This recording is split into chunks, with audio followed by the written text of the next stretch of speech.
Halo guys, hari ini aku mau review alat gambar apa aja yang biasanya aku pakai. Dan udah pasti clickbait. Iya, judulnya clickbait. Mana mungkin aku punya duit ratusan juta. Maksudnya amin, suatu saat nanti bisa punya. Tapi kalau sekarang nggak mungkin lah. Oke guys, meskipun judulnya clickbait, tapi aku beneran mau ngasih lihat alat gambar apa aja yang aku pakai. Karena masih banyak banget yang nanya, "Bang, pakai kertas apa bang? Pakai pensil apa bang?" Padahal di semua videoku di kolom deskripsi udah aku tulis lengkap, tinggal dibaca aja. Tapi masih banyak yang nanya. Terus kalau dijawab, masih nanya lagi, "Bang, mereknya apa bang? Belinya di mana bang? Harganya berapa bang? Nggak punya duit bang, giveaway lah." Kali ini aku mau review satu-satu alat gambar apa aja yang biasanya aku pakai buat menggambar. Yang udah pasti totalnya nggak sampai ratusan juta, nggak sampai puluhan juta, nggak sampai belasan juta. Malah 500.000 aja nggak sampai guys. Ya namanya juga kere guys. Tapi aku nggak bakal kasih tahu mana yang rekomen, mana yang enggak. Karena alat gambarku cuma sedikit dan pakainya ya cuma itu aja. Biasalah kere. Jadi aku belum nyoba dan nggak tahu brand alat gambar yang lain itu kayak gimana. Bagus enggaknya ya tergantung kamu sendiri.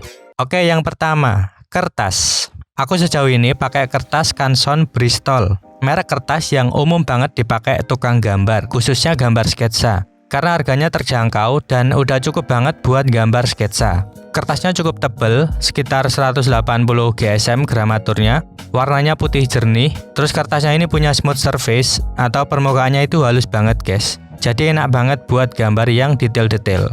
Dan katanya juga anti jamur. Kedua, pensil. Kalau sketsa hitam putih, aku pakainya pensil graphite. Aku pakai dua brand aja yang umum dipakai juga.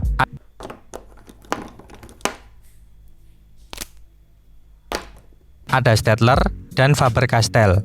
Aku seringnya pakai yang Staedtler karena ya lebih suka aja. Kalau dibandingin Staedtler sama Faber-Castell, menurutku Staedtler lebih pekat, lebih hitam gitu, tapi sedikit kasar. Kalau Faber-Castell lebih soft atau lebih lembut, tapi warnanya agak kecoklatan gitu, nggak pekat-pekat banget. Dulu pas awal-awal belajar, aku pakai Faber-Castell, tapi sekarang semua karyaku di YouTube atau di Instagram itu kebanyakan pakai Staedtler karena lebih suka dan lebih cocok sama karakter sketsaku. Aku udah jarang banget pakai Faber-Castell. Buat yang sering nanya, "Bang, pakai pensil yang berapa AB bang? Bagian ini pakai yang mana bang? Bagian itu pakai yang mana bang? Bang, giveaway lah." Aku udah sering bilang kalau aku pakai pensil itu nggak nentu guys. Dan nggak ada aturannya bagian mana harus pakai yang mana. Aku ngasal aja. Bagian kulit kadang pakai 5B, kadang 3B, kadang 6B. Bagian rambut kadang 7B, kadang 8B, nggak nentu. Jadi buat teman-teman, tolong stop ya tanya aku pakai pensil yang berapa B. Karena percuma nggak ada jawabannya. Kalau mau aku cantumin pun, aku juga lupa pas gambar pakai yang mana. Kalau lagi gambar ya aku fokusnya di gambaran, nggak pernah merhatiin pensil. Lanjut. Terus kalau buat sketsa berwarna, itu aku pakainya pensil warna Giotto Skin Tones. Yang waktu itu udah pernah aku bikin video reviewnya. Ini pensil yang khusus buat warna-warna kulit gitu, jadi lebih gampang mewarnai kulit. Hasilnya juga udah cukup bagus, harganya juga termasuk terjangkau. Sama aku juga pakai pensil warna Faber-Castell klasik buat bagian lain selain kulit, kayak warna bibir, warna rambut, warna baju, dan lain-lain. Kadang juga aku campur warna pensil Giotto sama Faber-Castell. Sekarang ini aku pakainya itu udah cukup, meskipun agak kesusahan juga karena warnanya terbatas banget. Tapi karena bisa dipakai dan murah, sementara aku pakainya itu aja. Nah ini juga sama guys, nggak usah nanya pakai kode pensil yang mana, nomor yang mana, karena nggak ada jawabannya juga. Aku pakai warna yang sesuai sama warna apa yang kulihat. Kalau di fotonya warna kuning ya pakai kuning. Kalau warna merah ya pakai merah. Kalau warnanya nggak ada ya dicampur. Misal warna ungu nggak ada, ya campur warna merah sama biru. Warna oranye nggak ada, ya campur warna merah sama kuning. Jadi kalau menggambar warna itu sebenarnya yang paling penting belajar color theory atau teori warna. Biar bisa membaca warna, biar paham campuran-campuran warna, jadi nggak perlu bingung-bingung mikirin kode pensil. Menggambar itu kreativitas, bukan hafalan kode pensil. Lanjut, sekarang penghapus. Aku pakai dua jenis penghapus aja. Ada penghapus uli yang elastis bisa dibentuk-bentuk gitu. Yang waktu itu juga udah pernah aku bikin video reviewnya. Aku pakai merek Lira karena murah. Penghapus ulinya biasa aku pakai buat bikin highlight, buat menghapus bagian-bagian yang sempit, atau buat mengarsir terang. Nah, kamu nggak tahu kan mengarsir terang itu apa? Emang gitu guys, bahasaku suka nggak jelas. Kalau mau tahu apa itu mengarsir terang pakai penghapus uli, tonton aja video reviewnya di sini. Terus selain penghapus uli, aku pakai penghapus biasa yang biasa aja. Nggak perlu direview lah ya. Penghapus ya buat menghapus.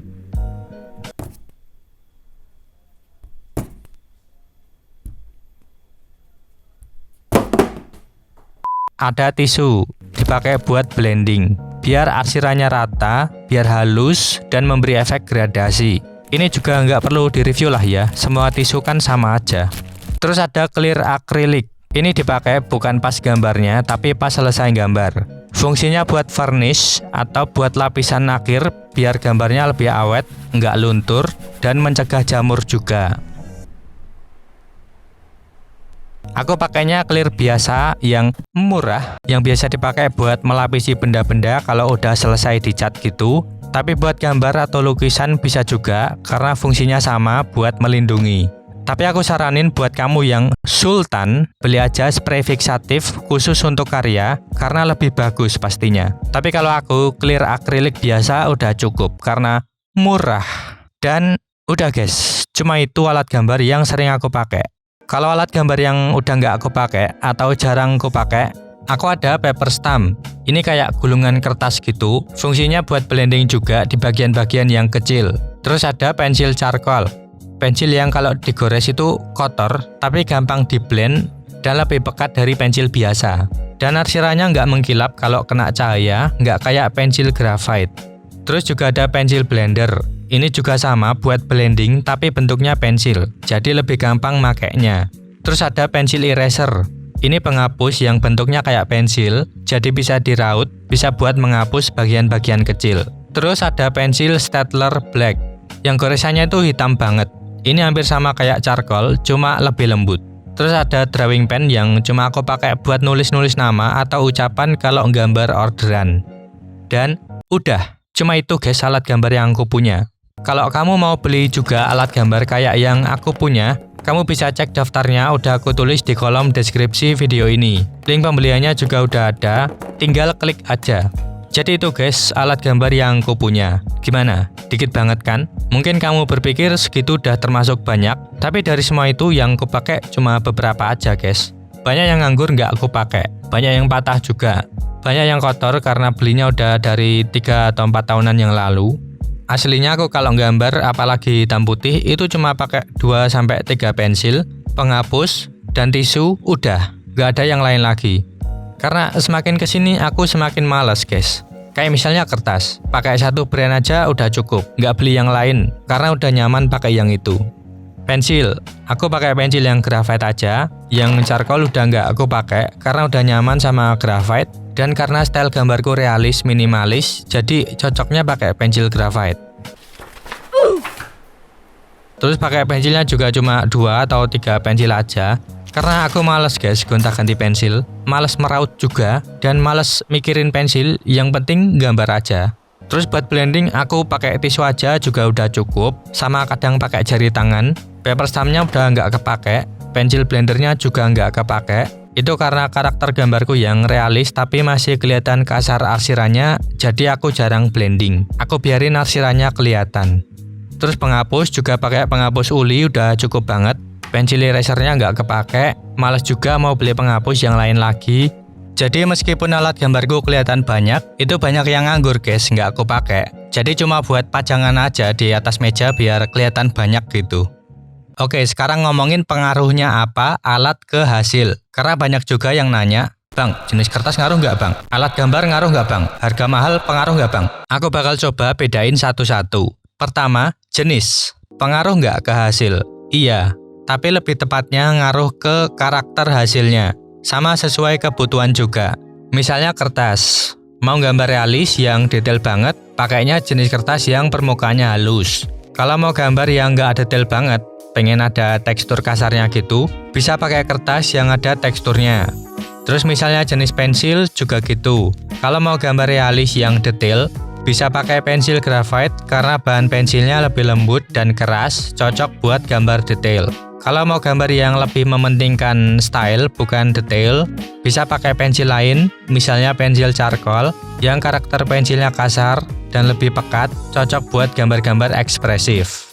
Sama kayak motor lah, kalau suka akselerasi atau ngebut-ngebut, ya pakai jenis motor sport. Kalau suka yang biasa aja buat harian misalnya, ya pakai motor bebek atau motor matic. Jadi sesuaikan sama kebutuhan dan karaktermu sendiri. Terus, merek, pengaruh nggak ke hasil? Iya dan enggak. Karena ini soal kenyamanan aja menurutku. Tiap brand punya karakter atau ciri khas sendiri-sendiri.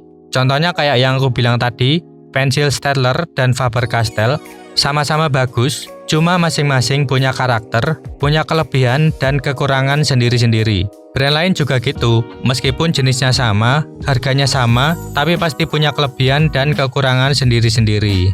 Misalnya nyoba cat lukis 3 brand A, brand B, dan brand C. Harganya sama, jenisnya sama, tapi pas dicoba enakan yang brand B, berarti yang cocok buat kamu yang brand B. Orang lain bisa aja sukanya pakai brand A, orang lain lagi sukanya pakai brand C, tiap orang pasti beda-beda. Pilih aja mana yang nyaman atau mana yang disukai. Kayak motor lagi nih, ada orang yang sukanya pakai motor Honda karena terkenal lebih nyaman, irit, dan sebagainya misalnya. Ada juga yang sukanya pakai motor Yamaha karena terkenal kenceng, bandel, dan sebagainya misalnya. Jadi tiap brand punya karakter sendiri dan tiap orang punya selera sendiri-sendiri. Bebas. Terus sekarang, harga. Pengaruh nggak ke hasil? Aku jawab iya. Karena udah pasti harga lebih mahal punya kelebihan dibanding yang murah. Contoh sekarang ini aku pakainya pensil warna murah guys, dan bisa aja dipakai buat gambar. Orang-orang bilang hasilnya bagus kayak pakai pensil warna mahal. Tapi meskipun hasilnya bagus, sebenarnya pas proses menggambarnya aku stres sendiri guys. Karena warnanya terbatas banget, susah nyari warna yang pas, harus nyampur ini, nyampur itu, terus susah di blend, warnanya nggak tajam kalau nggak ditekan banget dan diulang-ulang arsirannya, jadinya lebih memakan pikiran dan waktu. Tapi kalau pensil warna yang lebih mahal, udah pasti lebih lengkap, gampang milih warnanya juga sekali gores sudah tajam, gampang di blend juga, jadi lebih cepat gambarnya dan udah pasti bagus hasilnya. Sama kayak kamera lah, kamera murah pasti fiturnya terbatas, tapi tetap bisa menghasilkan foto yang bagus asalkan kreatif dan sabar, karena pasti lebih ribet dan lama. Dibanding sama kamera mahal, udah pasti fiturnya lebih lengkap, pastinya jadi lebih mudah, lebih cepat dan hasilnya bagus yang lebih mahal. Gitu guys. Jadi kesimpulannya, jenis itu disesuaikan sama kebutuhan dan karakter, merek disesuaikan sama kenyamanan atau selera, harga disesuaikan sama isi dompet. Saranku buat yang udah pinter dalam suatu bidang misalnya melukis dan udah punya dana cukup, lebih baik beli alat yang lebih tinggi harganya karena udah pasti lebih memudahkan buat bekerja. Gak usah maksain pakai alat seadanya meskipun bisa dipakai. Kalau udah mahir memang udah saatnya upgrade alat. Tapi sebaliknya, buat yang baru awal-awal belajar, meskipun sultan punya banyak duit, kalau bisa pakai alat seadanya dulu buat melatih skill. Meskipun susah, tapi justru bisa memaksa kreativitas, mengasah feeling, dan mengembangkan keterampilan. Hasil yang bagus harus melewati proses yang susah dan panjang dulu. Jadi kesimpulannya, iya alat itu pengaruh banget ke hasil. Tapi hanya berperan sebagai pendukung buat memudahkan kita pas bekerja. Yang berperan penting tetap skill dan experience kita sendiri. Oke guys, jadi itu ya review alat-alat gambarku yang nggak banyak itu, yang nggak ada istimewanya sama sekali. Jadi kenapa alat gambarku cuma sedikit itu bukan karena sok pinter, sok bisa pakai alat seadanya, tapi ya emang cuma punya itu guys. Dan emang kebutuhanku juga cuma itu. Kalau orang lain alatnya banyak, ya itu kebutuhan mereka segitu. Tiap orang pasti nggak sama. Aku pun kalau punya duit banyak, amin. Aku mungkin juga nggak bakal beli alat-alat yang banyak atau yang mahal-mahal kalau nggak sesuai kebutuhan. Oke guys, sekian dulu video kali ini. Semoga ditonton sampai habis ya, biar paham. Dan biar nggak nanya-nanya lagi. Karena udah kayak pertanyaan esai ini guys, udah aku jelaskan, udah sebutkan dan berikan contohnya, bahkan link pembeliannya. Lengkap pokoknya, semua ada di kolom deskripsi. Oke, makasih udah nonton video ini, klik like kalau suka dan ojo lali subscribe.